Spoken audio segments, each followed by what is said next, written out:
Coelho FPV, thank you for a $5 super chat.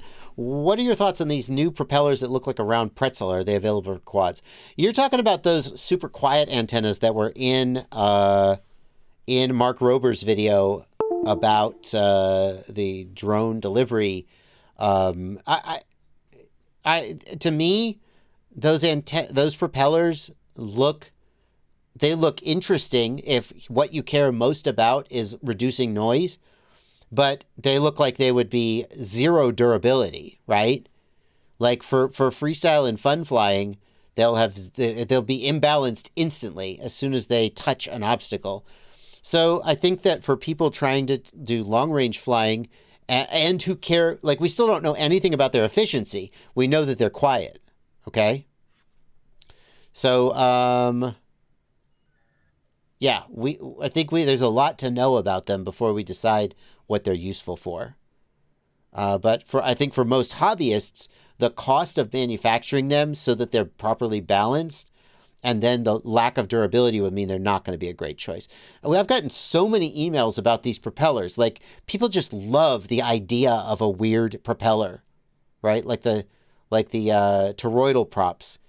And it's like, that's cool, but like they're not for most of us. Are they asking about the toroidal props? My answer is the same, that if they're asking about the toroidal props.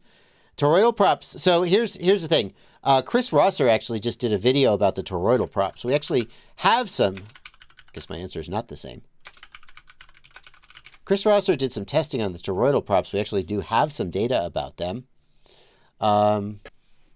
This video is sponsored by... And the takeaway is that they are less efficient. They are a little bit quieter in terms of the character of the sound, but in terms of pure decibels, they're not actually quieter. But that the sound might be less noticeable, even though it's just as loud.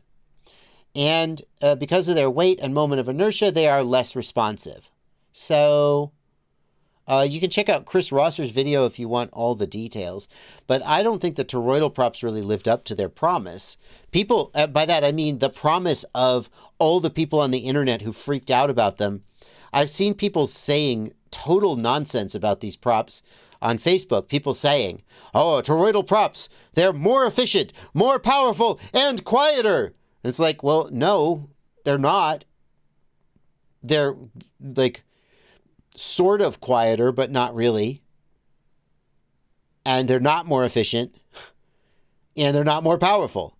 Oh, I flew them. It's just some jackass 3D prints some props and makes a YouTube video and flies them around and is like, I don't know, it feels better. It feels different. It feels amazing.